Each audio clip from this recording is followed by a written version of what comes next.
అందరికీ తెలుసు. టంగుటూరి ప్రకాశం పంతులు గారు అంటే ఒక స్వతంత్ర సమర యోధుడిగా మనందరికీ కూడా ఎంతో స్ఫూర్తిదాయకంగా.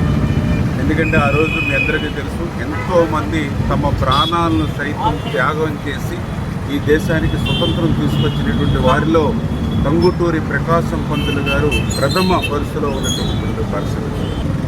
తిరుపతిలో వెంకటేశ్వర స్వామి విశ్వవిద్యాలయం స్థాపించడంలో కానీ దగ్గర 10-12 లక్షల మంది రైతాంగానికి మరి యొక్క సాగునీరు అందించడంలో కానీ, లక్షల మందికి త్రాగునీరు అందించేటువంటి ప్రకాశం బ్యారేజ్ ఏదైతే ఉందో మరి ఆ టంగుటూరి ప్రకాశం పంతులు గారి పేరు మీద దాన్ని మరి పునర్నిర్మాణం చేసి మరి వేళ ఎంతోమందికి రైతాంగానికి మరి దోహదం చేసేటువంటి ఎన్నో సంస్కరణలు పెద్ద ఎత్తున టంగుటూరి ప్రకాశం పంతులు గారు ముఖ్యమంత్రిగా కూడా తీసుకురావడం జరిగింది.